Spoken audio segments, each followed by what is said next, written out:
Hey guys, Rudy here. Today I want to talk to you about the Retro Prism component cables from Retrobit.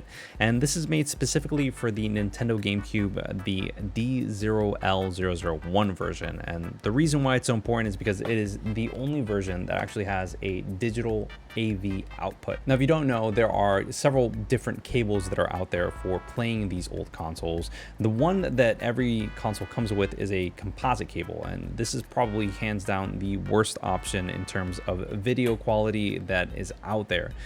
Now, these consoles, they were played on CRT TVs, so honestly, the blurriness that you saw while playing the game really didn't matter too much, but when you upgraded to an S-video cable, that's when you really saw a difference. The creme de la creme is the component cable, and Nintendo did go ahead and come out with component cables originally. It just either didn't sell well, or maybe scalpers just bought them all and they hoarded them.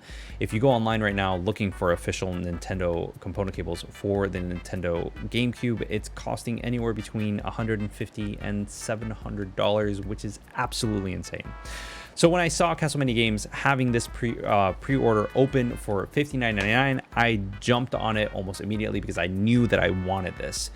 For those of you that have been following the channel for a while, you know that I have the Retrotink 2X Mini, and I reviewed that in comparison to some basic upscaler thing that I found on Amazon, and the difference was insane.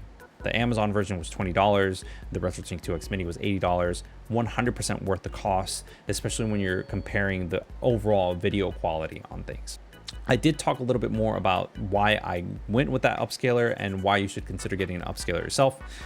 Follow the link below or above or whatever, where I talk a little bit more about that stuff if you want to learn more in depth about aliasing and all that other stuff. In this, I am using the Retrotink 5X, which is much beefier in terms of comparison to the Retrotink 2X Mini. In fact, it uses a different algorithm to go ahead and get the image quality that you're probably seeing on screen right now. You're going to see some time throughout this video where I compare everything and you can kind of like see everything firsthand.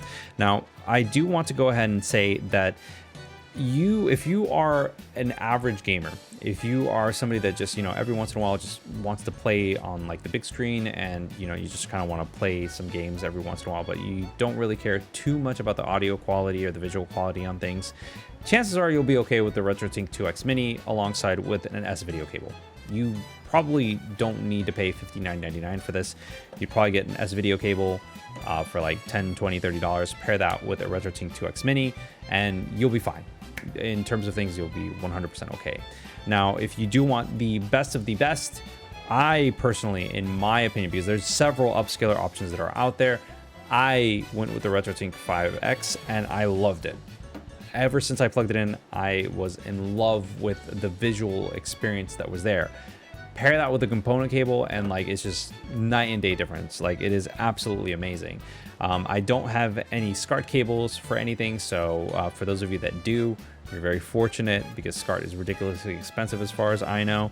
But the Retro Prism component cables do a phenomenal job to go ahead and get a clean video and audio feed in the grand scheme of things. I tested out with Metroid Prime, Paper Mario, The Thousand Year Door, as well as the Zelda Collector's Edition that came with a demo for Wind Waker, Ocarina of Time, Majora's Mask, Zelda, and Adventure of Link, all of that stuff. I wanted to see how everything looked, and honestly, while I was streaming everything on Twitch, I absolutely loved and adored my experience while playing it.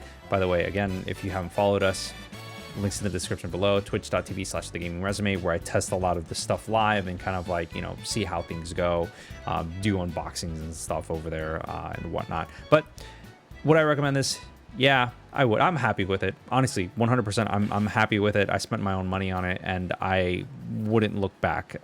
This is something that will allow me to play this on my LG G1 and kind of re-experience these games with my son and kind of share these memories with him and kind of just have that overall bonding over video games that I think is like so awesome, especially when it comes to these games from my own childhood that I get to share with him today. So overall, I would recommend it if you want the best of the best. But if you're just an average Joe, if you're just somebody that's just, wants a game every once in a while, go with the Retrotink 2X Mini as well as the S video cable. You'll be fine with that. You don't need anything more than that in the grand scheme of things.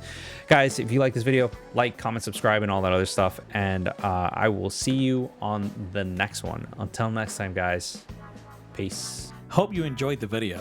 If you want to see more and stay up to date, subscribe, hit the little bell, and join our Discord. If you want to support the channel, please check out our Patreon or hit the join button below. As always, thanks for your support and thanks for watching.